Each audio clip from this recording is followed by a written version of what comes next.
Hej, velkommen til Klub Happiness. Jeg hedder Mette Holm, og det er mig, der skal følge dig det næste halve år i vores fælles projekt, der hedder Klub Happiness, som handler om at finde noget mere hverdagsglæde. Finde glæden i de små ting, smide smerten og tristessen så langt væk, og virkelig øge vores feel good og vores selvværd og vores ret til at være her og vores ret til at bare være det her det er sgu okay, det er et godt liv. Jeg er glad for mig selv, jeg er glad for det jeg har. Rigtig mange af os går sådan mellemtilfredse, fordi vi har sådan en oplevelse af, at det er hårdt, eller det er svært, eller vi ikke kan overskue det. Og det er ikke for, at jeg siger, at det ikke er rigtigt. Men jeg siger bare, at hvis det er det, du fokuserer på, så får du endnu mere af det. Sad but true. Hvis du fokuserer på det, som du ikke vil have, så får du mere af det. Og det er sådan en kognitiv psykologisk grundlov. Altså, hvis dine tanker de er negativt funderet, jamen, så bliver dine resterende tanker også det. Så al psykologisk forskning viser, at hvis dine tanker er negative, så bliver du trist, og derudaf så kommer der handlinger, som understøtter triste følelser.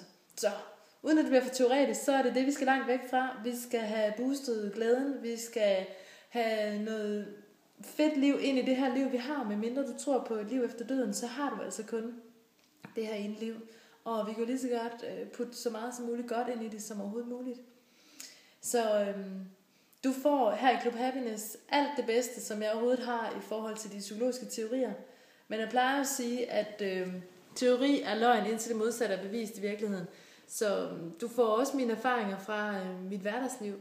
Et hverdagsliv, hvor jeg lige pludselig tog mig selv i at blive sådan et, selvom min praksis går rigtig godt, og jeg er super glad for mine børn, og har en dejlig kæreste, som jeg elsker alt på jorden, så bliver sådan lidt mellemtilfreds, sådan lidt, det er hårdt, og jeg kan ikke lige helt overskue det, og der er også meget arbejde, og jo mere jeg blev sådan, jo mere tung og trist blev energien, og jo mere tung og trist blev folk også omkring mig. Det skete nærmest instantly. Så giv dig selv klap på skulderen, fordi du har meldt dig til det her projekt, fordi det kan godt være, at det er super egoistisk, mange af de ting, vi skal lave, fordi vi skal ind og have kigget på, hvad er vigtigt for dig. Hvordan prioriterer du dig højere? Hvordan gør du det, der er vigtigst for, at du kan få en god dag? Men jeg lover dig for. Jeg lover, at jo bedre du får det, jo gladere du bliver, jo gladere bliver dem omkring dig også. Og det der hele magien i det her, det er jo, at når vi bliver gladere, så bliver folk omkring os også gladere. Så vi skal bare i gang, og det kan kun gå for langsomt. Så lad os få startet. Glæder mig til at høre fra dig i de her telefoncoachings. Lad mig høre, hvad det er, du kæmper med. Lad mig høre, hvad det er, der er svært.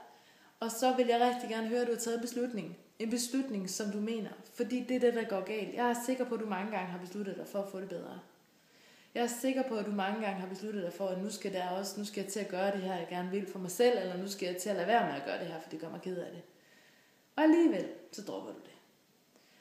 Og det her, lidt hardcore, så vil jeg sammenligne det med en beslutning på niveau med at få et barn.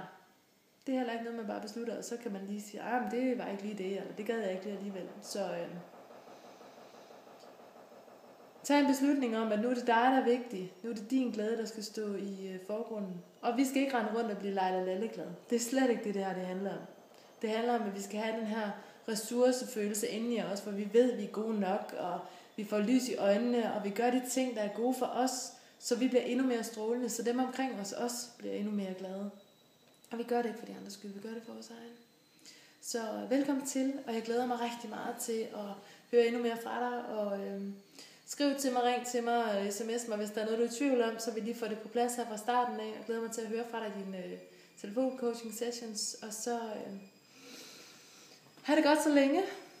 Hej.